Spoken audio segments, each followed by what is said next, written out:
pasa a las cinco solas. Las cinco solas son algo que no abrazan todos los protestantes o iglesias evangélicas en su totalidad. Sin embargo, hay una sola. Claro, fíjate que cuando un protestante ya no toma las cinco solas, ya hay que dudar de que sea protestante, porque está anexando a cosas que tú dices, pero no es solamente la palabra, no es solamente la gracia, no es solamente por Cristo que hay salvación, ya tú dices, algo raro está pasando. No, es difícil creer que alguien que diga la palabra más esto, Cristo más las obras, Cristo más aquello para salvarse, la palabra más tal libro. Ya ahí tú tienes que dudar de que sea protestante y buscar a ver qué es lo que realmente es y no llamarlo protestante porque estás digamos, si ya el protestantismo es un nombre para identificar algo, no puedes usar un nombre para identificar una cosa para identificar otra. Si esto yo lo uso para termo, yo no voy a usar la palabra termo luego para identificar los billetes, porque no cuadra, porque no son cosas iguales. Claro, vamos a la parte de la definición de protestantes. En realidad, si tú observas antes de Lutero, no había una línea de que en sí las cinco solas se basan en una sola, que está, digamos, un poco oculta, que es precisamente a la que yo hago crítica, que es que cada quien puede interpretar las escrituras libremente. No, Y no, eso no. por ejemplo, Eso sale, no es por así. ejemplo, entiendo, Porque, pero porque mm, si cada quien pudiera interpretar como le dé la gana, entonces el sola escritura no existiría, porque sería sola escritura más la interpretación que te dé la gana. No, la sola escritura justamente es porque hay una interpretación. En todo caso, sí, los protestantes nos hemos puesto de acuerdo en que hay temas debatibles, hay temas que tú dices, tenemos desacuerdos, tenemos varios acuerdos, pero no por eso dejamos de ser hermanos. Por ejemplo, el tema de las lenguas. Ahí están unos que dicen que se hablan lenguas y que todavía existen las lenguas, y otros, más que todos los calvinistas, dicen no, que las lenguas fue un momento específico en Hechos 2. Ya. Eso, como eso no afecta ni la vida cristiana, ni la santidad del creyente, ni la salvación, no afecta nada realmente, entonces lo dejamos como un desacuerdo que tenemos, que de vez en cuando podemos debatir. El tema del cesacionismo es bastante fuerte, sin embargo, tampoco afecta la salvación ni el hecho de que, ay, perdón, me escuché, ni el hecho de que predique, o sea, no impide que uno le predique al no creyente para que se salve. El tema del diezmo, yo por ejemplo, en el tema del diezmo, yo digo, el diezmo es del Antiguo Testamento. Están más que todo otros, arminianos, wesleyanos, no sé, que dicen que el diezmo está vigente. Vale, uno tiene diezmo, uno no tiene diezmo. Sin embargo, eso, el llevar el diezmo, que igual el cristiano tiene que ser generoso y aportar a la comunidad, aunque lo llame diezmo o no lo llame diezmo, no hace que se perturbe lo central, que es la vida santa, la salvación, el hecho de que solamente Cristo salva, solamente por gracia, solo la escritura es nuestra guía de fe y conducta. No es que no vamos a leer otros libros para otra cosa, porque si voy a la universidad a aprender matemáticas, obviamente tengo que leer libros de matemáticas. Solamente la Biblia es nuestra línea única de fe y conducta, pero bajo una interpretación correcta. muy bien, es que ese es el punto central y es el punto en el que no estamos de acuerdo. Eh, Cuando ustedes vienen con las cinco solas o viene Lutero con las cinco solas, la iglesia, si ustedes ven desde Lutero para atrás, no existe eso de las cinco solas de manera explícita, sino que hay una jerarquía en la iglesia porque viene desde la Biblia y eso sí es bíblico. Usted puede ver en la Biblia, precisamente hay algo que se llama la imposición de las manos. La imposición de las manos es la transmisión precisamente de los dones que da Jesucristo a sus apóstoles, de sus apóstoles a sus discípulos. Esa imposición de las manos ocurre desde Hechos de los Apóstoles hasta el día de hoy en la Iglesia Católica, mientras que en el protestantismo no ocurre esto. ¿Qué pasa? Que cuando llega Lutero dice, yo no reconozco la autoridad del Papa, no reconozco al magisterio de la Iglesia, siendo que, por ejemplo, en la Iglesia, en la Biblia, perdón, dice, dejó maestros. Entonces, estos maestros son el magisterio de la Iglesia. Estos maestros recibieron la imposición de las manos. Viene Lutero y dice, yo no reconozco al magisterio, no reconozco al Papa, yo voy a hacer mi interpretación de la Biblia. Y sucede que Lutero, precisamente esa sola que te estoy mencionando, que está oculta, que es la interpretación de la Biblia, Lutero lo hace. Primero es el primero que llega, interpreta la Biblia, él la interpreta hasta de una manera que ni siquiera quería permitir varios libros del Nuevo Testamento. Por ejemplo, la Carta de Santiago, él no la quiere admitir porque contradice con su interpretación de la Biblia, y esto de la sola gracia, la sola fe, el solo Cristo, también contradice muchas veces la Biblia. Por ejemplo, los evangélicos dicen, bueno, solamente creyendo en Jesucristo ya eres salvo. Esto realmente no está en la Biblia así, tal cual. La Biblia lo que sí ¿Qué aparece es lo es que que dice hay la que Biblia? creer a Cristo, a lo que dice Cristo, ¿sí? Dice la Biblia textualmente, también crees en un solo Dios, bien haces, pero también los demonios creen y tiemblan. Es decir, también los demonios creen en el Señor Jesucristo, es el Mesías, que es el Señor, que es el Hijo de Dios. Y eso no los hace ya ser la iglesia de Cristo. La iglesia de Cristo dice en la Biblia, Él llamó a los que Él quiso, instituyó a 12 apóstoles, de manera que la Biblia es clara en ese aspecto, que es una iglesia, que es una estructura jerárquica, que hay una imposición de manos, todo eso es bíblico. Lo que no es bíblico es lo que dice Lutero, de que puedo llegar, interpretar la escritura, rechazar algunos libros del Nuevo Testamento, porque Lutero no creía en varios libros del Nuevo Testamento, y de hecho los evangélicos se topan con una piedra, se tropiezan con la piedra, cuando, por ejemplo, ven que las obras sin fe, la fe sin obras no sirve. Los evangélicos defienden que la pura fe es lo único que salva, pero dice la Biblia Que que la fe sin fe, que la fe sin obras es fe muerta, es lo que dice textualmente la Biblia. Bueno, creo que no has entrado jamás a una iglesia evangélica. Yo he estado en mis 30 años en cientos de iglesias evangélicas alrededor de algún país, como lo es Venezuela, que he estado en casi todos los estados y en casi todos los pueblos como misionero y he estado en otros países y el hecho de que la fe sin obra es muerta es incluso un tema común en las predicaciones. Nosotros predicamos que la fe sin obra es muerta. No, lo que pasa es que tú estás pensando que uno interpreta que no se hacen obras, pero justamente en el video, no, perdón, ese es un video que tengo en TikTok. em, cuando Santiago dice que la fe sin obra es muerta, es porque la fe se refleja en obras. No porque para salvarse hay que hacer obras. Es decir, tú no haces nada para salvarte. Tú haces algo luego que eres salvo. Y esto yo lo explico así siempre, siempre. En este canal tengo videos en los que lo explico. Tú eres, el ser humano fuera de Cristo es un mendigo en la calle. Es un indigente espiritual. De ahí que la palabra dice que de los bienaventurados los que se reconocen a sí mismos como pobres en espíritu, porque de ellos es el reino de los cielos. Cuando tú reconoces tu indigencia espiritual y aceptas que el rey te invita a su casa, allí eres salvo. Ahora, si eres un indigente espiritual que ahora ha aceptado la adopción de un rey, que es el Señor, cuando estás en palacio, cuando estás allí donde todo está limpio, donde todo está santo, todo está bonito, tú no puedes seguir viviendo como un pordiosero de la calle. Y es allí donde empiezan las obras, donde tú empiezas a demostrar que ya no eres un indigente, sino que vives en el palacio del rey. Esto es una ilustración que pongo. Las obras, es decir, tú no te vas a bañar, tú mismo no te vas a limpiar, tú mismo no te vas a cambiar tú para luego venir a Cristo cambiado por ti, por tu propia fuerza, es decir, como yo ya soy bueno, entonces ahora tú puedes salvarme. A eso es lo que nos referimos de que las obras no nos salvan. Pero luego de que tú eres salvo, tú tienes que hacer obras que reflejen tu fe, porque cuando el corazón cambia, cambian las obras, también cambia la manera de vivir. ¿O tú crees que, por ejemplo, el homosexual, el borracho que es cambiado por Jesucristo va a seguir entonces en su mismo pecado porque las obras no salvan? Claro que no, tiene que cambiar, tiene que demostrar que ha cambiado, tiene que demostrar que es salvo. Es decir, las obras sí están. Nosotros no hacemos ningún rechazo a las obras. El rechazo a nosotros es las obras previas a la salvación, porque realmente no hay ninguna obra que te salve. La obra es posterior a la salvación, es un reflejo de la salvación. Claro, sin embargo, recuerda el punto central, que es la parte que yo critico en esa parte, es el rechazo al magisterio, el rechazo a la jerarquía de la iglesia. Eso es un tema central dentro de todas las iglesias protestantes. Mencionaba el término de protestante, surge a partir de Martín Lutero por la Reforma Protestante. Anterior a eso no había otras iglesias que no fuera la iglesia católica, de manera que todas las denominaciones que surgen a partir de Martín Lutero precisamente vienen por esta idea de que hay que rechazar el magisterio, que cada quien puede ¿Qué es el fundar su magisterio? propia iglesia. El magisterio precisamente son los maestros, así como viene en la Biblia, dice, a unos dejó apóstoles, a otros dejó evangelistas, a otros dejó maestros. Ahí, si no va a haber maestros dentro de la iglesia, ¿sí? Entonces, ¿por qué Cristo deja maestros dentro de su Pero es iglesia? que ahí yo no sé de dónde está sacando que nosotros no tenemos maestros. Yo mismo soy maestro de la palabra en la iglesia. Entonces, Ajá, yo no sé de pero dónde sacas de que nosotros lo, que lo claro, creemos en el apostolado en el sentido de que los hermanos son enviados por Dios o por el liderazgo de su iglesia local al mundo a sembrar iglesias nuevas como lo hacía Pablo, y Pablo que dejaba a Timoteo y que luego Epafras también iba a Colosas y sembraba su iglesia luego de escuchar una predicación. Ese es el apostolado, el misionero, el que va. Creemos en el profeta porque Dios cuando quiere revela alguna palabra. Y el maestro, que sería mi ejercicio, que es enseñar la correcta interpretación de la palabra, enseñar la doctrina. El pastor, que es el que cuida las ovejas, el que cuida a la grey. Entonces, no sé, nosotros sí tenemos todos los ministerios. Bueno, algunas iglesias rechazan algunas cosas, pero no o sea, algunos nombres, perdón, algunos títulos, más no la acción, porque ninguna de las iglesias rechaza el ser misionero como Pablo, ni el ser maestro local, porque es que, ¿cómo entonces entiende una iglesia o una congregación la palabra o cómo existe una formación doctrinal para un nuevo creyente cuando llega si no existen maestros? Claro que existen los maestros.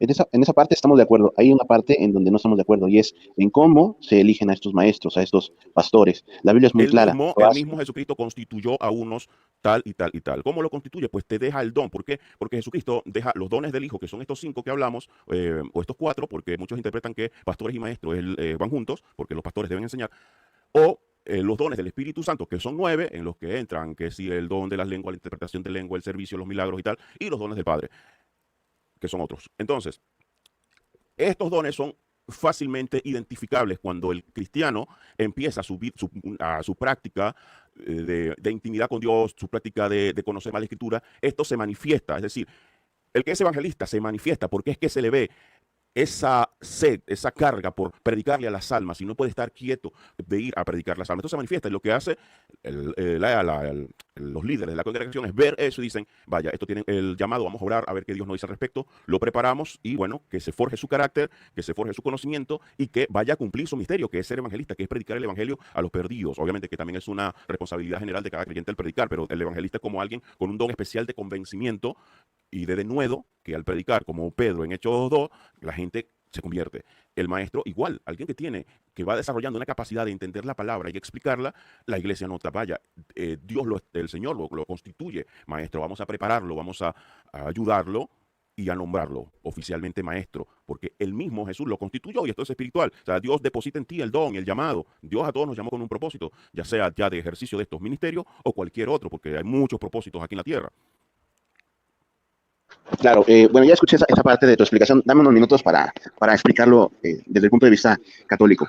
Primeramente, en la Biblia no vamos a encontrar esto que nos acabas de mencionar, que la comunidad o las personas van a ver cómo actúa la persona y van a decidir. Nada, dime un minuto para explicarlo, ¿no?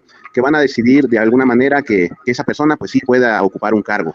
Lo que enseña la Biblia es que es a través de la imposición de manos. Por ejemplo, tú mencionas a Epafras y dices, bueno, él fue a fundar una iglesia. Esto realmente no es correcto. Epafras primeramente recibió la imposición de manos de San Pablo, posteriormente fue a predicar, y no es que fue a fundar una iglesia, simplemente predicó, la gente se añadió, como dice en Hechos 2, donde la gente se iba añadiendo a la iglesia, la gente se añadió a la iglesia y ciertamente les ponen un mote, ¿no? Por el lugar donde estaban, ¿no? La iglesia de Éfeso, la iglesia de Corinto, es la misma iglesia inicial de Cristo, la única que Cristo fundó, la iglesia católica, simplemente la iglesia universal, simplemente que se le da un nombre porque están en Éfeso, o se les refiere a los que están en Éfeso, los que están en Roma, los que están en Corinto. Pero no vas a encontrar en la Biblia que diga que una persona, pues así se llamó por Dios o fue llamada por Dios y listo, ya puede ser pastor, puede ser maestro. ¿Qué es lo que sucede realmente? Observa esto. Los que están en la iglesia pentecostal tienen a sus maestros y enseñan una cosa. Los que están en una iglesia evangélica tienen otros maestros y otros pastores y enseñan otra cosa totalmente diferente. Los que están en los testigos de Jehová también enseñan otra cosa diferente y también tienen sus maestros. Y sus respectivas comunidades eligieron a esas personas. Ahora tú dices, bueno, es que el Espíritu Santo los llamó, o Cristo los llamó, o Dios los instituyó. Esto realmente... Bueno, pero es que yo no estoy diciendo que sea así en cada caso. En algunos casos son los seres humanos que se antojan y hacen cosas equivocadas. Cerrar la idea. Solamente dame un segundo para cerrar la idea. Entonces, la idea es que, ¿cómo vamos a saber quién realmente sí? Porque yo puedo llegar y decir, no, el Espíritu Santo me habló y me dijo, funda tu iglesia, Pánfilo. Pero ¿cómo yo puedo saber o estar seguro de que esto es así? Cristo, en la Biblia viene muy claro que es a través de la imposición de las manos de los apóstoles, desde la llegada de Cristo hasta el día de hoy. Son los únicos que tienen esto en la iglesia católica. Fíjate, los evangélicos pueden venir... Es que estás hablando como si supiera realmente.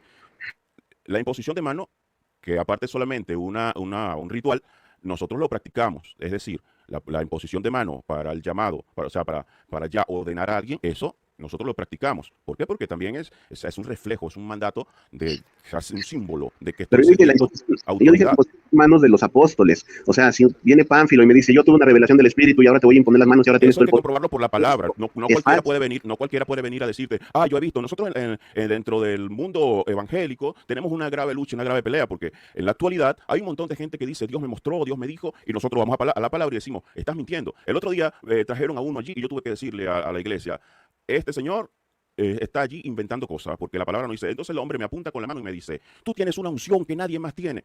¿Dónde dice la palabra eso? Le digo yo. Entonces, no es que cualquiera va a venir a decirte locuras, porque locos hay por todas partes. La misma palabra dice, están por allí, son falsos profetas, son manipuladores, son lobos rapaces. Y lo peor de todo es que salieron de nosotros. Es decir, ellos están con nosotros allí y de repente salen y se muestran como son y son unos manipuladores que todo el tiempo andan haciendo profecías y tal. No es que cualquier loco que diga cualquier cosa. De hecho, nosotros somos muy claros de esto y esto tú no tienes que entrar a una iglesia para saberlo. Esto con tú ver canales como el de Biblia Libre, el canal de Will Graham, el canal de Juan Manuel Vaz y el canal de John MacArthur, todos estos canales evangélicos, ¿a quién denuncian? A los falsos profetas evangélicos, o sea, a los falsos profetas que se dicen llamar evangélicos y a las falsas prácticas que no son bíblicas. Tú dices, no, pero es una obsesión con la iglesia católica. La iglesia católica es lo último en lo que uno piensa cuando uno ve tan de cerca a un montón de herejes. Realmente, las herejías católicas, cuando nos las encontramos, como el caso de TikTok, en TikTok es como me persiguen en TikTok, pero aquí en YouTube no tanto. Bueno, aquí es donde yo veo el punto central de la diferencia del punto de donde no podemos concordar. Y es que tú me acabas de decir literalmente que la imposición de las manos se va a dar en aquella persona que interprete las escrituras.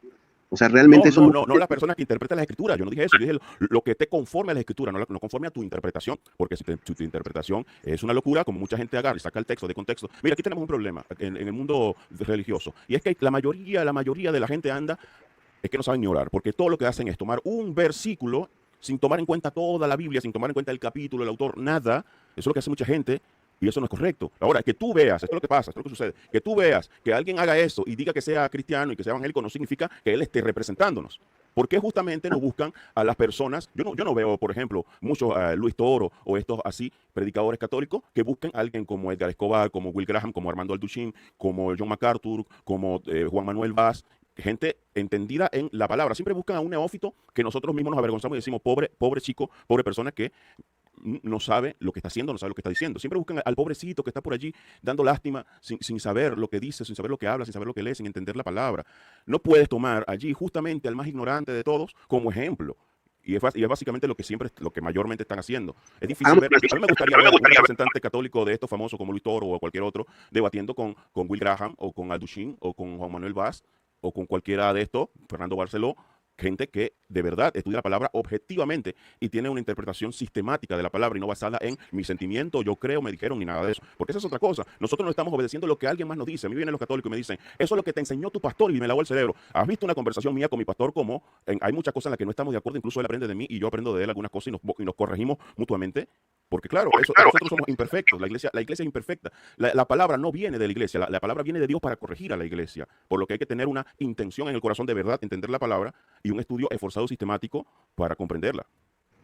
Muy bien, estamos de acuerdo. A mí también me gustaría ver un debate, por ejemplo, Luis Toro contra Will Graham, pero bueno, esa parte estamos de acuerdo, sería muy emocionante. Pero vamos a usar un ejemplo no de una persona pues, ignorante, vamos a hacer un ejemplo de una persona sabia, de una persona estudiada.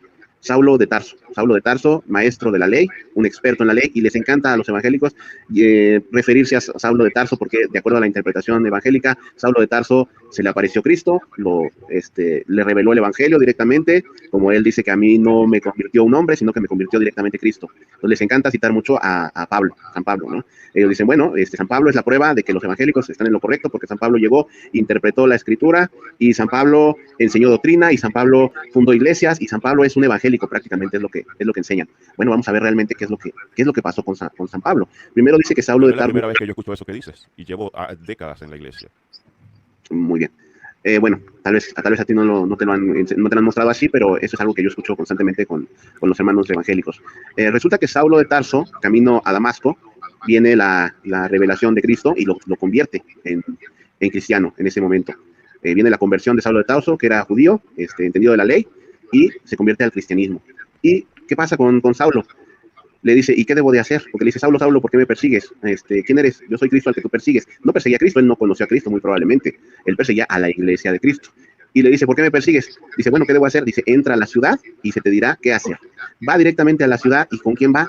Con Ananías, un discípulo de los apóstoles, un discípulo de Cristo. No es que Saulo ya recibió el evangelio y ahora puedo predicar a todo el mundo y me autonombro pastor y fundo la iglesia de los últimos tiempos, la iglesia de Jesús, el Mesías. No, simplemente va y... Mira, escúchate, óyete cómo hablas, de verdad, escúchate cómo hablas.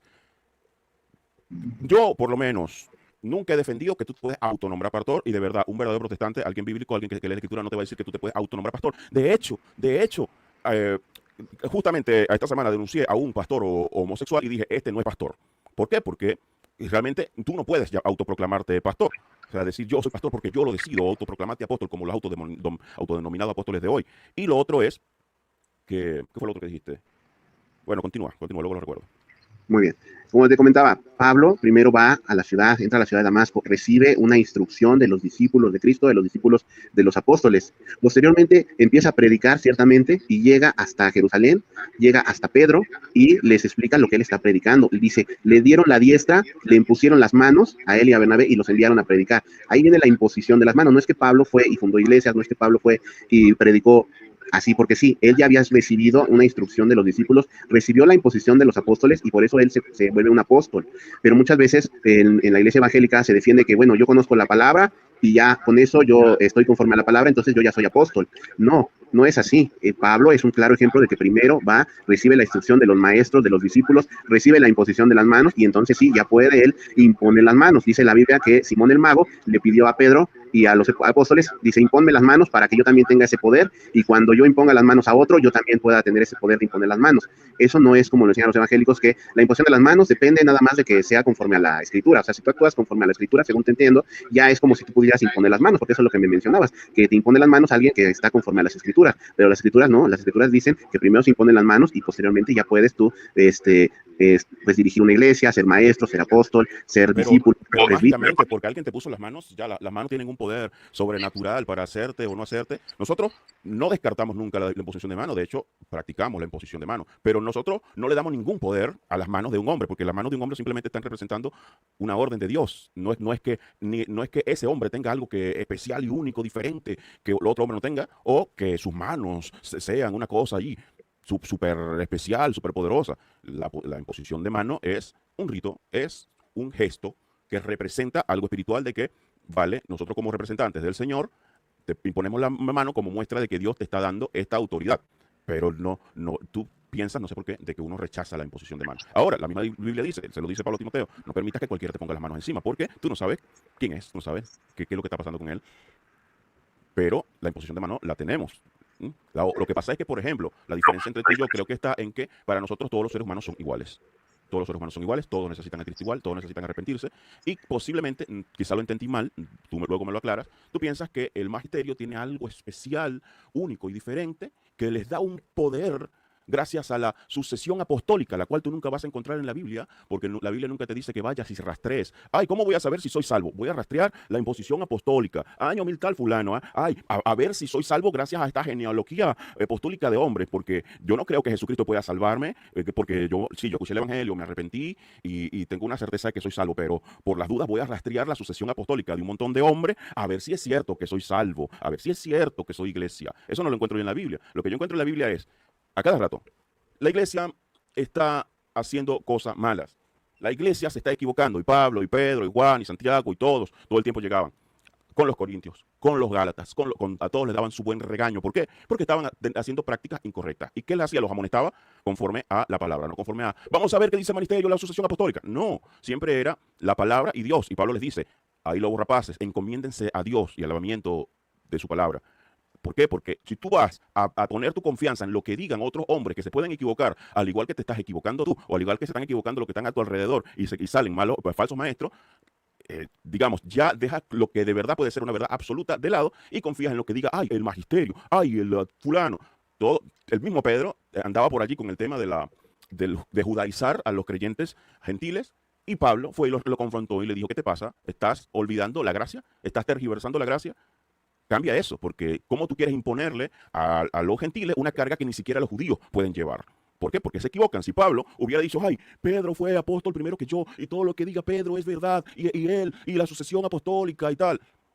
El gran error que hubiera cometido entonces Pablo al aceptar los antojos de Pedro de judaizar a los creyentes. Todo lo contrario, dijo, bueno, esto hay que enfrentarlo de una vez porque me estás tergiversando la gracia, estás agregando obras pesadas a la obra de Cristo, estás agregando obras humanas a la obra de Cristo. Y lo confrontó. Estamos de acuerdo. De hecho, esa es una parte fundamental del magisterio. Por eso es que tú vas a ver desde el año 30, que es el primer concilio de Jerusalén, precisamente el que estás refiriendo de Pedro, y respecto a Pablo, primero hacen una reunión y le explica a Pablo los motivos por los que no hay que judaizar. Y Pedro lo comprende y después Pedro va y se lo presenta a la iglesia, a todo el magisterio, para que escuchen a Pablo, y Pablo entonces explica sus razones bíblicas. Pero aquí hay una diferencia, y de hecho vas a ver concilios no solamente en ese año, vas a ver concilio en el año 320, 380, cuando empieza ya a dejarse funcionar el cristianismo, se hace público los concilios. Así es como funciona la iglesia, con concilios en donde hay un magisterio, donde hay una persona que ha recibido la imposición de las manos, como es Pablo, que no llegó directamente a confrontar a Pedro, sino que primero se le impusieron las manos, estudió, él conocía la ley y fue, y después pudo entablar un debate, y eso es lo que se ve en los concilios. Pero ¿qué hubiera pasado si Pablo, por ejemplo, hubiera sido protestante? Hubiera llegado con Pedro, le hubiera dicho, esto está mal y me salgo de la iglesia y hago mi propia iglesia luterana, y entonces yo enseño lo que yo quiera enseñar. Y ese es el problema básicamente con la iglesia evangélica, que enseñan realmente cosas distintas sin haberlo consultado con la iglesia, sin haberlo consultado con los apóstoles. No tienen un consenso, como tú mismo dijiste. Hay unos que enseñan una cosa, otros que están equivocados, pero pero tú piensas que eso nosotros lo aprobamos y nosotros defendemos que cada quien interprete la escritura como le dé la gana. ¿Tú piensas eso? No es que ustedes lo aprueben, es que esa es la consecuencia natural de esa es la consecuencia, pero escucha, esa es la consecuencia de la religión y de la búsqueda del ser humano de Dios sin Dios o sin humildad. Fíjate. Nada más en el mundo hay religiones de todo tipo, los musulmanes, los testigos de Jehová, los mormones, un montón de gente. Ahora, nosotros provocamos el mundo musulmán, nosotros provocamos el mundo budista. Dime tú, el creyente cristiano protestante hizo que existiera el budismo, hizo que existieran las 5.000 religiones que adoran las vacas, y adoran las culebras, y adoran al río allá en la India. Eso es lo que tratas de decir. Nada más, no quiero brincar el otro punto de las consecuencias. ¿Qué pasó precisamente las consecuencias con Lutero? Lutero rechaza el magisterio de la iglesia, se separa, funda su propia iglesia, la iglesia luterana. Antes de que muriera Lutero, ya habían salido otros que rechazaron el magisterio de Lutero. Dijeron, no, no estamos de acuerdo con lo que tú interpretas, y fundaron sus propias iglesias. Salió Calvino, salió los anglicanos, salieron los anabaptistas, empezaron a surgir un montón de iglesias. ¿Por qué? Porque al rechazar un magisterio, al rechazar una jerarquía en la iglesia de Cristo, que él fundó de alguna manera como un solo edificio, una sola fe, una sola iglesia, eso es bíblico. El Lutero, al rechazar el magisterio, al rechazar la iglesia, se funda su propia iglesia, y la gente que le seguía dice, bueno, si tú rechazaste al magisterio de la iglesia, te vamos a rechazar a ti. Y los evangélicos, de hecho, rechazan a otros protestantes, de ahí surgen, de ahí salen los evangélicos y tienen su propia fe. Y de ahí, de los mismos evangélicos, dicen, bueno, tú rechazaste a la iglesia, rechazaste a Lutero, rechazaste a Calvino, nosotros te rechazamos a ti y fundamos nuestra propia iglesia y le vamos a poner evangélico o le vamos a poner como sea, pero al final están rechazando los magisterios. Pero Dios quiso dejar hombres, aunque tú dices que no estás de acuerdo, está bien, se te respeta, pero Dios quiso dejar hombres como maestros, como apóstoles, y no es que... Yo no dije eso, incluso dije que yo mismo soy maestro. O sea, yo no dije que no... Pero el problema es, aquí el problema es que Dios dejó maestros desde los apóstoles a través de la sucesión apostólica. Entonces, bueno, a mí me escucha. La maestro sucesión apostólica es un invento y no puedes probarlo, porque el hecho de rastrear la fulana sucesión apostólica, dime, tú piensas que el primer papa fue Pedro, ¿verdad? Explícame cuándo fue el primer papa y cuándo estuvo sentado en su silla papal y su carro papal y hacía todas las cositas estas que hacen los papas. Claro, en Mateo 16:18 le dice Cristo a Pedro, dice, yo también te digo que tú eres Pedro, y sobre esta piedra edificaré mi iglesia, y las puertas del Hades... un comentario extenso, te expliqué un comentario extenso y luego lo rechazaste y no me respondiste por qué lo que yo decía no era cierto. Sí, lo respondí, de hecho está ahí en los comentarios, ahí la respuesta sobre la Pedro y la piedra, y lo expliqué desde principio a fin, que Pedro... Ahí te vuelvo a preguntar, ¿en qué contexto dice Jesús eso? ¿En qué contexto Jesucristo dice eso a Pedro? Bueno, es primera parte, revela quién es Jesús, les pregunta a sus discípulos quién dicen los hombres que es el Hijo del Hombre, le dicen uno de los profetas, y dice, ¿y ustedes quién dicen que soy? Y dice, Pedro, tú eres el Cristo, el Hijo del Dios vivo. ¿Vale? Y dice, muy bien, ahí ya quedó zanjado el asunto de quién es Cristo. Dice, ahora yo te digo que tú eres Pedro. O sea, ahora va a hablar de Pedro. Tú eres Pedro, lo que significa piedra, y sobre esta piedra edificaré mi iglesia. Esa parte me parece que está muy clara en la parte esta. Lo que sucede es que la iglesia evangélica enseña que Cristo es la roca. Y es correcto, Cristo es roca, pero también Pedro es roca. Nada más te lo explico así otra vez, hablado. Te lo explico así otra vez. Están Jesucristo con los discípulos, están por allí, por esa región, y Jesucristo sabe que todavía la gente no tiene la revelación de quién es él, de que él es el Mesías. Le pregunta a los apóstoles, los cuales siempre salía Pedro a hablar prácticamente por todos, porque era el que más hablaba, y le dice, ¿y ustedes quiénes piensan que soy? Y es una pregunta para los 12. Y Pedro, en nombre de los 12, dice, tú eres el Cristo. Dice, bien has dicho, tú eres. Entonces luego le dice, tú eres Pedro. Es decir, te cambia el nombre, ya no será Simón. ¿Por qué? Porque Simón significa esto, y tu carácter, más adelante, cuando llegue el Espíritu Santo, ya no va a ser este carácter frágil y volátil, sino que vas a ser un hombre más firme. Por lo tanto, eres Pedro, eres Petros, eres una piedrita. Y ahora yo soy, ¿ves? Tú eres Pedro. Y sobre esta piedra luego está hablando de la revelación de que Jesucristo es el Mesías. Esa es la piedra, la revelación de que Jesucristo es el Mesías. Sobre esta revelación es que yo voy a edificar mi iglesia, sobre que Jesucristo es el Mesías, que es el Hijo del Dios Altísimo. Porque ahora explícame tú, ¿por qué Dios entonces enviaría a su Hijo al mundo a morir si es sobre Pedro que se va a fundar la iglesia? O sea, ¿qué tiene Pedro de especial para que la iglesia esté fundamentada sobre él? Si justamente unos versículos después Jesucristo le dice, apártate de mí, Satanás, que me eres de estorbo, porque el Pedro quería impedir la crucifixión de Cristo. O sea, el Pedro era tan frágil que todavía no había asimilado el nuevo nombre que Jesucristo le ha puesto, que eso es algo que el Señor lo hace desde el Antiguo Testamento, el decirle, vale, ya no te vas a llamar Jacob, sino que te vas a llamar Israel, porque esto y aquello, porque significa tal cosa. Es decir, lo que hace Dios es cambiar los nombres de algunas personas, no como regla, sino que le gusta ese simbolismo en ocasiones, de te cambio este nombre que significa esto para ponerle este nombre que significa aquello, porque vas a reflejar ese carácter más adelante. Pero justamente un versículo después, le que dice, sobre la piedra edificó mi iglesia, Pedro dice, ay no, Señor, no te vayas a morir en la cruz. Y Jesucristo le dice, aparte de mí, Satanás, que mereces todo. Le dijo Satanás a Pedro, porque sabía que estaba siendo manipulado por Satanás. Entonces imagínate, nosotros vamos a tener como fundamento a un hombre que se deja usar por Satanás. Exactamente, así lo quiso Cristo. De hecho, dice la Biblia... Sí, Cristo quiso que nosotros tengamos como fundamento a un hombre que se deja usar por Satanás. ¿Por qué haría eso? ¿Por qué? Porque en lugar de tener a Cristo y su palabra y la revelación de que Cristo es el Mesías como fundamento, algo tan seguro, tan perfecto, tan santo, tan grande, ¿por qué vamos entonces a tener al hombre que primero se deja poseer por Satanás y le dice a Cristo que no vaya a la cruz para evitar la salvación de todo? Una locura, es decir, estaba poseído y Jesucristo se lo dice en tu cara. Luego le dice, el diablo te va a agarrar y te va a zarandear y vas a negarme 3 veces, va y lo niega 3 veces. Luego está el tema de que vienen los romanos con los fariseos, con Judas, cuando la traición, y saca un cuchillo, porque un pescador con un cuchillo en la mano, con una espada, y le quita la oreja a otro, un violento. que luego, cuando llegue el Espíritu Santo, se cumple la promesa de que sería Pedro, es decir, que tendría un carácter más firme. Solamente nos dice que Jesucristo lo que dice o lo que te profetiza lo va a cumplir, como lo cumplió por Pedro, pero no nos dice que Pedro es el fundamento. Oye, vamos a Pedro y Pedro y Pedro. Pero Pedro, mira todo el desastre que hizo en unos pocos días. Exactamente, y precisamente yo entiendo que tú no estés de acuerdo con Cristo. Lo que sí tienes que estar de acuerdo es que Cristo lo está dejando como encargado. No solamente ahí le dice a Ok, ti, pero Pedro, ahora, ¿cómo ¿cómo le hacemos? Vale, sigue. Vale, te digo, o sea, Cristo no solamente lo hace ahí, también le dice, a ti, Pedro, te doy las llaves del reino de los cielos, y lo que ates quedará atado y lo que desates quedará Y luego se desatado. lo dice otra vez a la iglesia, dice, ustedes tienen las llaves del reino, a lo que desataren. O sea, esto no es algo exclusivo para Pedro. Un momentito. Esto de abrir y cerrar no es algo exclusivo para Pedro, porque luego lo repite para todos. Eso de O las sea, llaves, lo que está haciendo Pedro ahí, lo que se le dice a Pedro es algo para todos nosotros, no es para él nada más. O sea, okay, sería, en la Biblia hay no muchas dice, cosas en la Escritura que Dios se la dice a uno en el momento, pero que es para todo, porque lo a ver, que dame un ese uno segundito, nos está representando a todos. déjame aclarar algo. En la Biblia no dice que le da las llaves del reino de los cielos a todos, solamente dice a Pedro. La segunda parte de atar y desatar, estoy de acuerdo, que se lo dice también a los demás apóstoles, pero no a ¿Pero todos. qué son las llaves? Ahora quiero saber qué son las llaves. Las llaves son lo que le daba el rey a su mayordomo. Cuando el rey salía, Cristo es el rey, le entrega las llaves a Pedro. Pedro es el mayordomo. Cuando el rey no está, el mayordomo es el padre para todo morador de Jerusalén. Es el que cierra y nadie abre, y el que nadie abre y nadie cierra. Ese es el mayordomo, el que se queda encargado representando al rey. Esa parte también te la contesté, nada más que no sé, ya no te llegó la notificación, ya no te enteraste. Pero mira, vamos a lo que te mencionaba. No solamente ahí le dice, ¿me aman más que estos, Pedro? Y le dice, sí, Señor, sabes que te amo, pastorea mi rebaño. Un solo pastor, que es Pedro. No solamente ahí, también le dice, como tú estabas haciendo, recordando, Satanás ha pedido para zarandearlos como a trigo, zarandearlos a todos, no nada más a Pedro, a toda la iglesia la va a zarandear como al trigo. ¿Cómo se zarandea el trigo? Se empiezan a agitar, como se está agitando la iglesia, y algunos se van a caer, algunos se van a separar de la iglesia. Dice, ha pedido permiso para zarandearlos como a trigo, pero yo he rogado por ti. No le dice por ustedes o por toda la iglesia, yo he rogado por ti para que tu fe no caiga.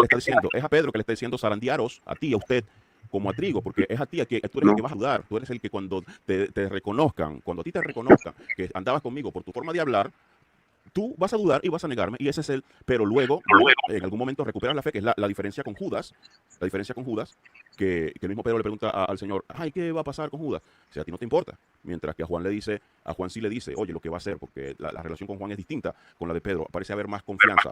Y la diferencia entre Judas y Pedro, que hicieron casi lo mismo, porque al final fue traición, es que Pedro se arrepintió, pues no le faltó la fe al final, y mientras que Judas perdió toda la fe y se suicida. Esa advertencia del diablo te va a zarandear es para Pedro, porque a Juan no le pasó, Juan estuvo fiel, entonces no es que hay todo, los 12 o todo, no, era para Pedro. Vamos a ¿tendrás ahí la Biblia de casualidad ahí a la mano? Sí. Que la puedas sacar rápido. Ese versículo, ¿lo puedes checar ese versículo de cuando le dice que Satanás ha pedido permiso para zarandearos como a trigo? Porque aquí no estamos de acuerdo. Tú dices que nada más le dijo a Pedro que le iba a zarandear a Satanás. Yo digo que lo que dijo a todos. Si de casualidad tienes ahí el versículo a la mano, es que ahorita no pensaba entrar al debate, nada más iba a saludarte nada más y a aclarar un detalle nada más, pero bueno. ¿Cuál era el detalle? Pues ese que empezamos a hablar, ¿no? Al principio, nada más que, bueno, se empezó a alargar el debate, pero bueno, era lo del principio del magisterio y toda esa parte, ¿no? A ver, ¿ahí tienes ya el versículo? Todavía no. Ya va. Es que lo estoy leyendo como que... Ya va.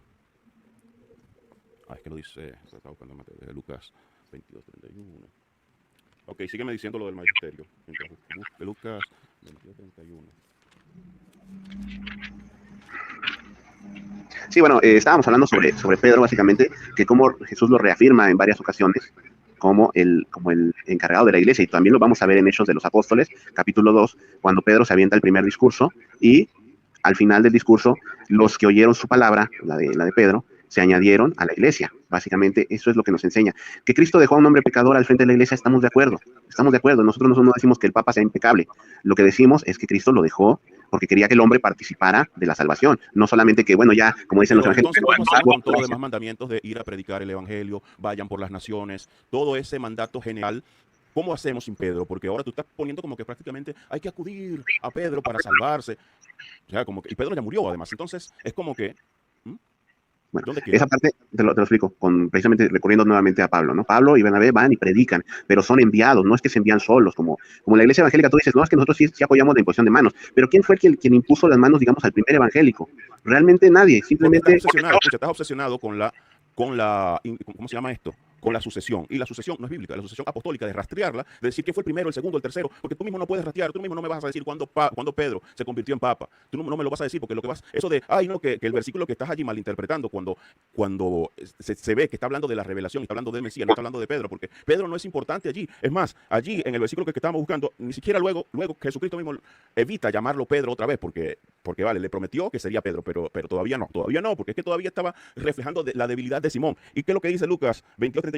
Y dijo también el Señor, Simón, Simón, y se lo repite, he aquí Satanás os ha pedido para zarandearos como a trigo, es decir, os, porque está en castellano de España, te ha pedido para zarandearte como a trigo, pero yo he rogado por ti que tu fe no falte y tú, una vez vuelvas, confirma a tus hermanos. Puedes leer el versículo. Una vez vuelvas de todo esa ida que vas a tener, que te vas a despechar y todo, porque Pedro incluso, te acuerdas que Pedro había dejado las redes y había dejado el barco cuando siguió a Cristo. ¿Y qué estaba haciendo Pedro cuando Cristo lo encontró de nuevo? Estaba otra vez pescando. Es decir, es como que si él ya había perdido el propósito. Cuando Jesús se le aparece, él recupera el sentido de propósito. ¿Puedes leer el versículo anterior? ¿El anterior al 31? Sí. El 30 y dice, ¿qué? Porque está hablando de otra cosa, dice, para que comáis y bebáis a mi mesa en mi reino y os sentéis en tronos juzgados a las 12 tribus. Ahí se termina lo que es la reflexión sobre la grandeza en el servicio, y luego tiene un título nuevo que dice Jesús anuncia la negación de Pedro. Es decir, empieza... Bueno, Jesús anuncia la negación de Pedro, eso viene en tu Biblia, pero en la Biblia real no viene eso. Bueno, yo no estoy diciendo que eso viene en la escritura inspirada. Eso es un título que se pone para diferenciar un tema de otro, lo cual es evidente, porque tú empiezas... No es bueno hacer que la lectura sea un poco más sencilla, con versículos y capítulos. Yo creo que sí. Yo creo que ahí más bien están como, pues, empezando a hacer como algo como lo que hicieron los testigos de Jehová, que empiezan a manipular la Biblia. Ahí si tú me lees el 30... Bueno, yo de hecho los títulos estos no los tomo en cuenta, así que, pero en caso como este, tú dices, vale, tiene sentido de que se le ponga un título allí, porque está hablando primero de la grandeza del servicio, termina todo ese tema y luego empieza con la negación de Pedro, porque puede ser que haya incluso un lapso de tiempo allí. Entonces, bueno, eso del lapso es que mira, es que ese es el punto central. Al momento de este momento has repetido varias veces que mi interpretación está incorrecta y enseguida vas y tú haces tu propia interpretación. Ahorita dice, estaba hablando, fíjate, en el 30 está hablando con todos y en el 31 está hablando únicamente con Pedro, según tu interpretación. Mira, si yo te digo a ti, destruyendo el ateísmo 2 veces, ¿estoy hablando con todos o estoy hablando contigo? Si me dices que, perdón. Si tú me dices a mí, Luis Fernando, ¿estás hablando con quién? ¿Con el mundo entero o estás hablando conmigo? O si yo te digo a ti, destruyendo, que es tu nombre de nickname en YouTube, ¿estoy hablando contigo o estoy hablando con todos? Jesús le dice, está hablando con Pedro. Aquí Satanás te ha pedido. No dice te ha pedido, dice os ha pedido para zarandear. Os ha pedido, que en el español castellano de España es te. Os apetece, están hablando contigo nada más. Para zarandearos como al trigo. Para zarandearte, lo que pasa es que estamos hablando de un idioma castellanizado de ya, o un español más antiguo. Y como te digo, en el versículo anterior se confirma que está hablando con todos, que está hablando, o sea, está hablando con Pedro, pero están todos... Te voy a leer todo desde el 24. Y dice, hubo también entre ellos una disputa sobre quién de ellos sería el mayor. Pero él les dijo, los reyes de las naciones se enseñorean de ellas, y los que sobre ellas tienen autoridad son llamados bienhechores, mas no así ustedes, si no sea el mayor entre vosotros como el más joven, y el que dirige como el que sirve. Porque ¿cuál es el mayor? ¿El que se sienta a la mesa o el que sirve? Está hablando de una cosa totalmente diferente que no tiene nada que ver con negar a Jesús. No es el que se sienta a la mesa, mas yo estoy entre vosotros como el que sirve. Pero vosotros sois lo que habéis permanecido conmigo en mis pruebas. Yo pues os asigno un reino, como mi Padre me lo asignó a mí, para que comáis y bebáis a mi mesa en mi reino y os sentéis en tronos juzgando a las 12 tribus de Israel. Le está hablando exclusivamente a los 12, allí en general, y prometiéndoles que ellos van a tener una autoridad distinta en el reino futuro, distinta al que tiene el resto de personas que no fueron los 12, porque nosotros vamos a reinar con Cristo, pero no con la misma autoridad que los 12, porque ellos estuvieron con él de principio a fin. Y luego empieza a hablar de la negación de Pedro. Y dice, y dijo también el Señor, Simón, Simón, he aquí Satanás te ha pedido para zarandearte como trigo, pero yo he rogado por ti para que tu fe, la tuya, de ti, Simón, no falte. Una vez vuelto, no una vez vueltos, sino tú confirma a tus hermanos. Él le dijo, Señor, dispuesto estoy a ir contigo, no solo a la cárcel, sino también a la muerte. Sí. Y luego lo niega. Y él le dijo, Pedro, te digo que el gallo no cante, y esto no lo sabemos. Y luego, el 35 empieza a hablar de la bolsa, la alforja y la espada. Y dice, y a ellos dijo, cuando os envíe sin bolsa, sin alforja y sin calzado, ahí ya está hablando de otro tema. Pero está hablando con todos, o sea, está hablando con todos otra vez, pero es que tú no puedes entender que una persona puede estar en grupo, hablar para todos y después decir así, Simón, te digo que vas a hacer Santiago como trigo. ¿Y para qué le dice Simón? Si estás hablando con todos. Es que a ver, aquí hay una confusión. No es que le está diciendo a todos, que Simón va a ser zarandeado como el trigo. Está hablando con todos y se refiere en específico a Simón para decirle, yo he rogado por ti. No es que No es que, o sea, es que también no tiene sentido. O sea, imagínate que dice, el Ajá. diablo te va a zarandear y yo he rogado por ti. ¿Para qué? ¿Para qué? No tiene mucho sentido. Si tú dices, zarandear como a trigo, no es una persona, no es una sola espiga. Cuando tú zarandeas el trigo, zarandeas a todo Porque el trigo, sí, a pero todo es que no es literal. Pero es que, como te digo, tú no, cuando se hace una Mira, representación vamos de a dejar parábola, cuando se hace una para no, representación literaria, no es para que tú hagas una comparación a detalle de la realidad de un objeto con la realidad del sujeto. Cuando tú vamos haces a una dejar ese comparación que punto. vas a ser zarandeado como a trigo, el enfoque no es el trigo, el enfoque es el zarandeo. Y luego, ciertamente, Pedro pasa por muchas pruebas, que es apresado, que es perseguido, y la muerte que tiene es horrible. Entonces, se cumple la palabra de que es zarandeado y tiene una muerte terrible, pero la fe no le faltó. Vamos a dejar ese Entonces, punto ahí para no, así que no enroscarnos en esa parte. Te comentaba que la interpretación que yo doy me dices que está incorrecta y después tú haces una interpretación también. Ahorita tú mismo acabas de hacer una interpretación de ese pasaje. El problema es de dónde podemos fiarnos de que esa interpretación es la correcta. ¿De dónde tenemos texto, herramientas? contexto histórico, el contexto del capítulo, el contexto del versículo, el autor, la fecha, el lenguaje, la región, todo eso nos Me ayuda. parece muy bien. Vamos a tomar en cuenta que tú tuvieras razón en tu interpretación porque tú estás tomando en cuenta el contexto. Vamos a suponer que eso sea correcto.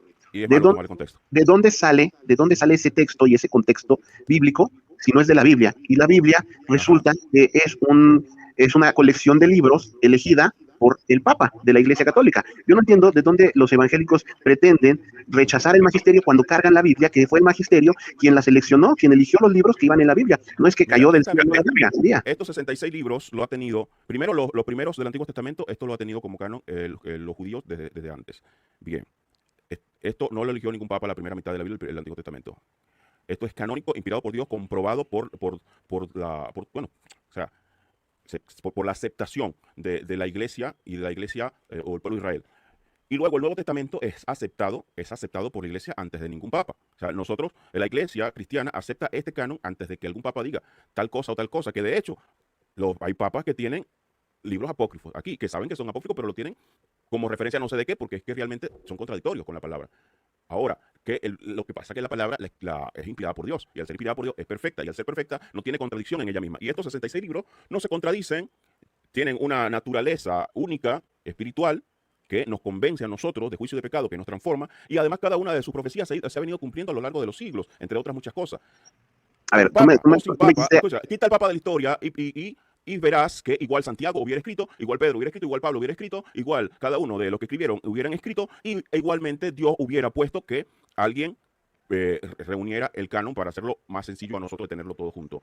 Ahora, muy eso bien, de que el Papa lo eligió, eso es dudoso porque, bueno, y eso yo te recomiendo un debate que tiene Will Graham con un católico muy estudiado, que realmente es uno de los católicos más impresionantes que yo he visto por allí, es un duro este señor, él, creo que no sé si es padre o no es cura o no, pero realmente él tuvo un muy buen debate con Graham, creo que fue en el canal de Rincón Apologético, y allí, creo que es allí donde Will Graham explica con fechas, datos y todo, y con documentos, que antes de que este papa dijera tal cosa, realmente ya los padres de la iglesia primitiva aceptaban este canon. O sea, que lo que vienen a hacer estos es simplemente tomar lo que otros ya habían tomado como cierto.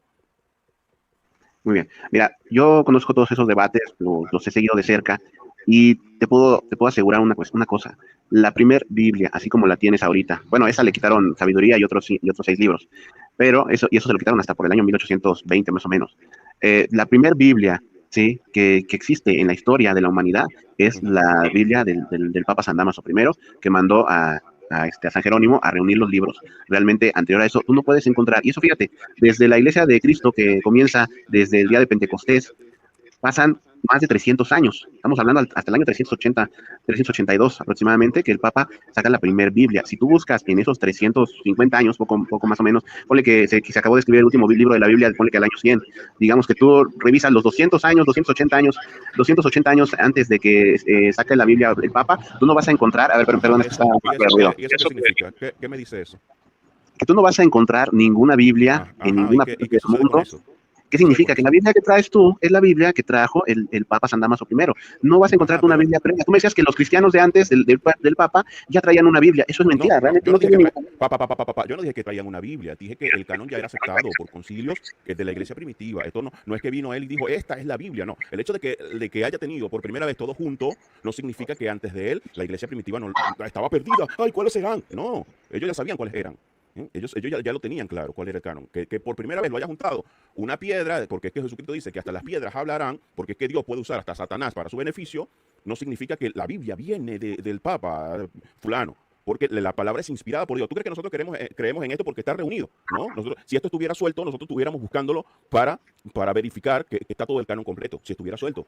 Nosotros no creemos en esto porque está unido. Nosotros creemos en esto porque sabemos y entendemos que damos testimonio, somos testigos de que esto es palabra inspirada por Dios, no porque esté reunido, porque lo pudo haber reunido un vagabundo de la calle, usado por Dios en un dado momento, y ya. Porque ¿acaso Dios no usó al profeta Balaam para que profetizara? Incluso hizo que un burro le hable y luego lo desperdició. ¿Acaso Dios no usó a Saúl? Dios usó a Saúl y luego lo desperdició. Dios usó a Judas y luego ya, fuera de aquí porque no te arrepientes. Dios puede usar hasta el más malvado, incluso Dios usó al diablo para hacerle entender cosas a Job.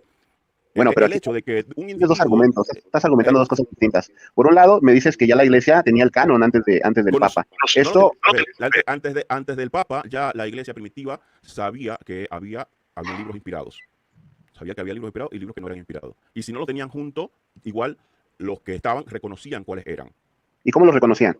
¿No? Porque ¿Cómo lo reconocían? se le hacía una evaluación, porque se le hacía una evaluación de todo tipo.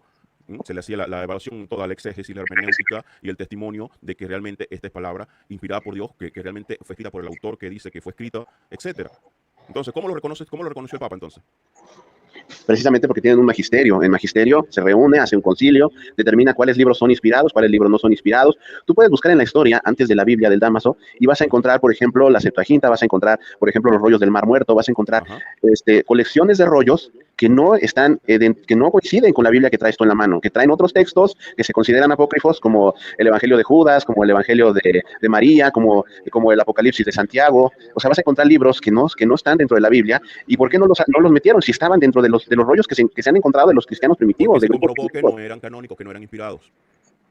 Pero el problema es cómo se supo eso. Yo te voy a decir cómo lo hizo el Papa. El Papa visitó a los obispos, San Jerónimo visitó a los obispos y vio qué documentos se leían en las iglesias, qué documentos eran los que se estaban utilizando. Sale el Evangelio de Judas, por ejemplo. ¿En dónde se lee? En ninguna parte.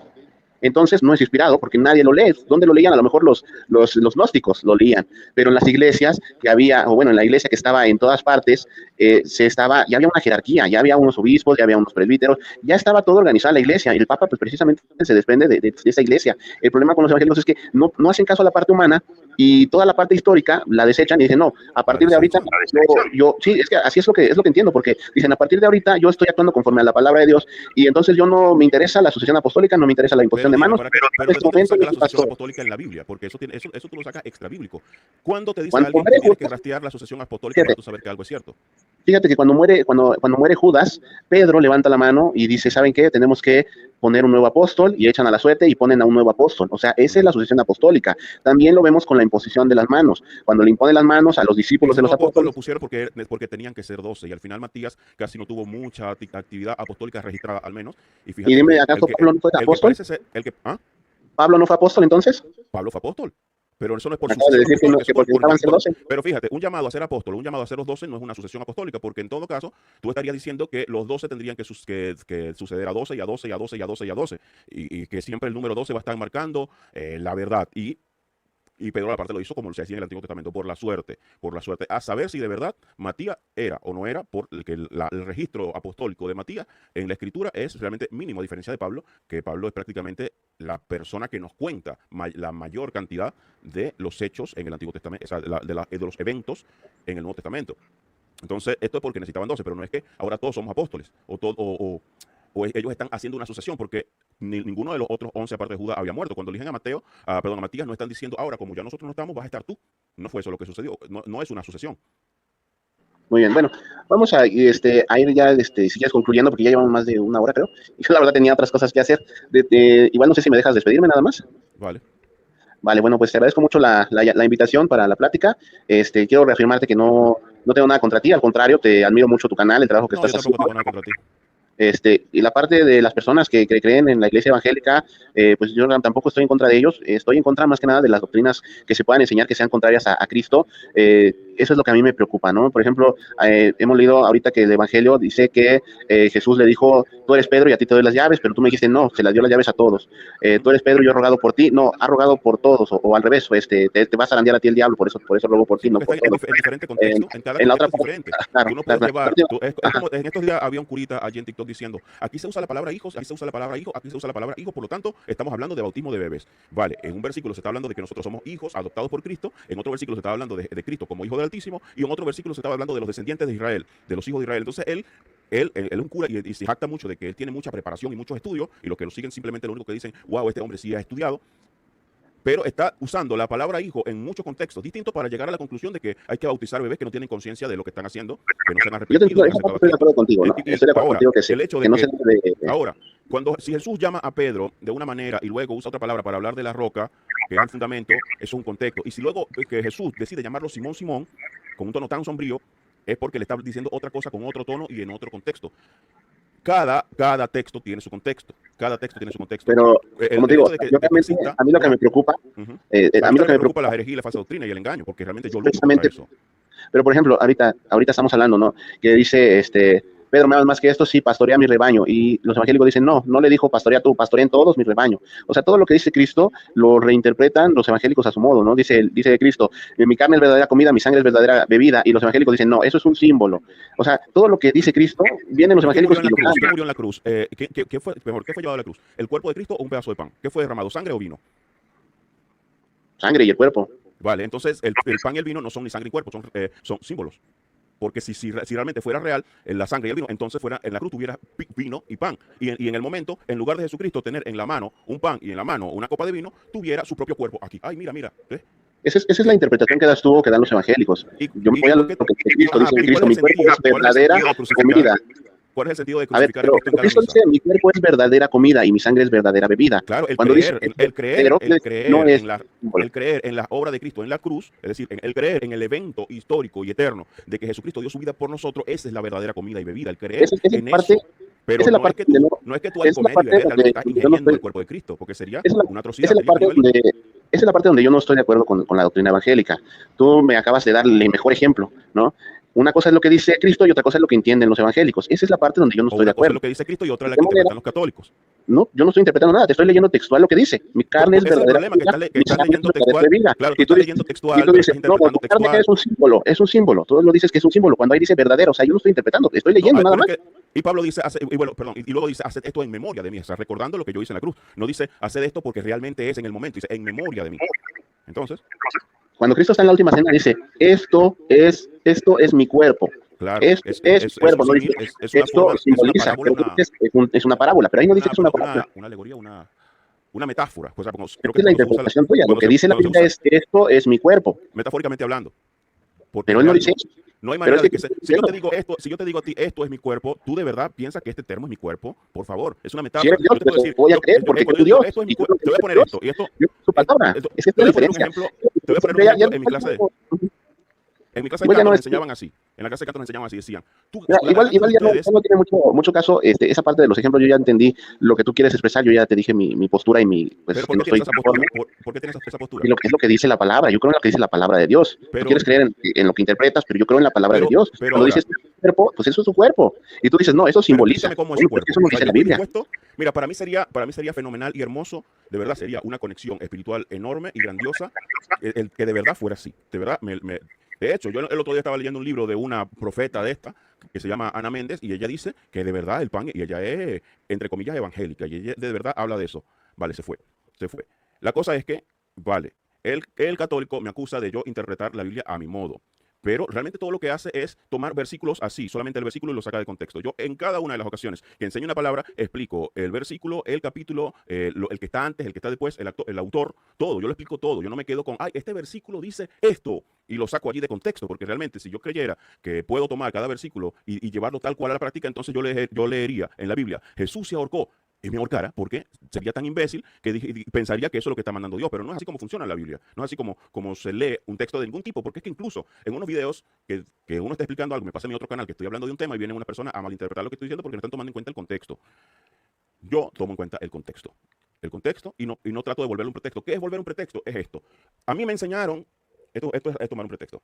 A mí me enseñaron que hay que bautizar bebés. Me lo enseñaron. Eso lo traigo de quién sabe dónde. De Babilonia, de algún lugar. Como a mí me enseñaron eso, ahora yo voy a leer la Biblia y voy a buscar versículos allí sueltos que se adapten a lo que yo creo. Ahora, yo en la Biblia yo no ando buscando versículos que se adapten a lo que yo creo, eso a mí no me interesa. Realmente no, yo no quiero que los versículos se adapten a mi cultura, ni a mi manera de pensar, ni nada. Más bien yo quiero que la escritura me cambie a mí, me transforme a mí y me cambie la manera de pensar. No que se adapte a mí, porque eso es sumamente egocéntrico. Y es de donde salen las religiones y donde salen las faltas de doctrina contra las que luchamos y las que denunciamos públicamente, porque es que el mismo Señor, así como Pablo denunciaba a Alejandro y Himeneo públicamente por su falsa doctrina, nosotros denunciamos públicamente una falsa doctrina. Y esta falsa doctrina nacen de... Antes yo tenía ideas preconcebidas, las traigo, leo, abro la escritura y lo que yo creo, entonces lo adapto a la escritura. Y eso con todas las religiones que surgieron de Babilonia a partir del evento de Nimrod y la repartición de nuevos idiomas para confusión. Desde allí la gente sale, cada quien con su creencia, que muchas son parecidas, de allí que tú puedes ver similitudes entre una religión y otra. Y cuando les llega la Biblia a la mano, lo que hacen es decir, yo pienso esto, por lo tanto, la Biblia tiene que me tiene que complacer y decir lo que yo quiero que diga. Yo no busco eso. Si buscara eso, entonces, vale, sería sumamente sencillo y no podría cambiar. Porque, ¿cómo cambio si no busco la verdad revelada allí? Y por supuesto, estoy totalmente en contra de la interpretación de versículos sueltos. Tú no vas a decir, porque este versículo así dice esto, eso es. No, hay un contexto, hay un exégesis, hay una hermenéutica. Haya vuelto. Sí, perdón, se cortó ahí un problema con el internet.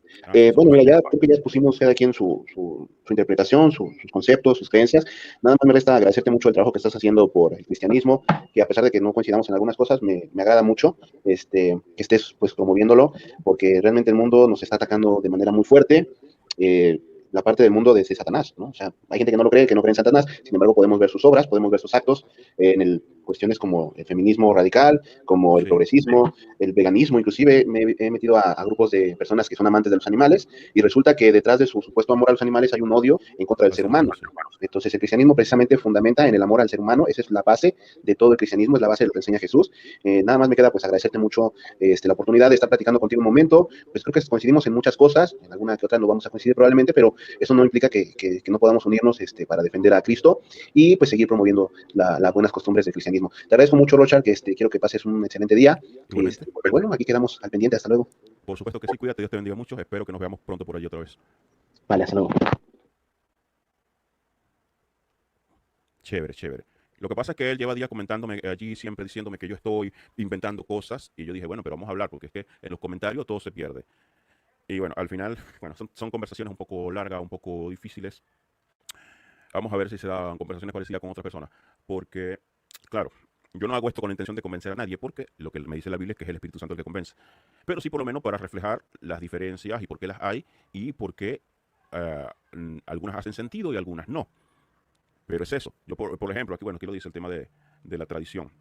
Los fariseos guardan la tradición para anular el mandamiento. No es que el protestante esté en contra de la tradición, pero una tradición que es contraria al mandamiento, que es contraria a la escritura, entonces ya se está convirtiendo en una herejía y un enemigo de Dios, la tradición. El tradicionalismo, como tal, no era la gran cosa para el Señor. Él no la veía como que hay la tradición. Él vino a cumplir lo que ningún hombre podía cumplir, que era la ley de Jehová en el Antiguo Testamento, una ley que fue hecha para no cumplirse, para que solamente Jesús la pueda cumplir.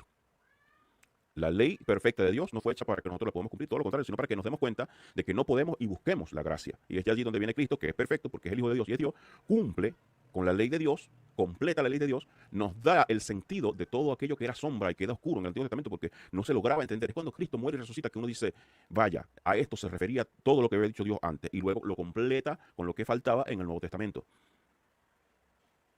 Pero el tema de la tradición, ese tema nunca fue relevante para el Señor. Todo lo contrario, cuando se refería a la tradición, decía, vale, ustedes están poniendo la tradición por encima de Dios porque adoran la tradición. Tienen a la tradición por Dios. Eso es un ídolo que han creado. Así como Nimrod puso una torre como su ídolo, que es la torre de Babel, y adoraron la torre y se enfocaron en la torre.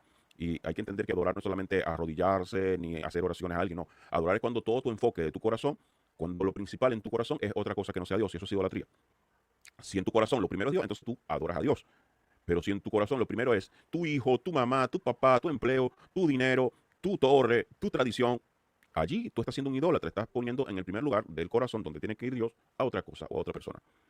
Y sí, los católicos muchos dicen adorar a Dios y tal, y seguir la escritura. Pero lo primero, para ellos la escritura es solamente un texto más, entre otros, porque la sola escritura para ellos es ofensiva. Vale. Entonces, si no es solamente la escritura, ¿qué clase de Dios tengo que no me da un texto canónico base único? Que yo pueda considerar absoluto, porque si Dios es absoluto, su palabra es absoluta. Pero no, tengo que tener textos extra que me digan unas cosas distintas a lo que me dice el texto que se supone debería ser absoluto. Pero bueno, ese es otro tema, chicos. Gracias por estar allí. Nos vemos en la próxima. Dios los bendiga mucho. Esto fue así de sorpresa, era porque estábamos en los comentarios y de verdad es muy incómodo estar allí en los comentarios explicando cosas tan extensas y es mejor hablarlo en persona.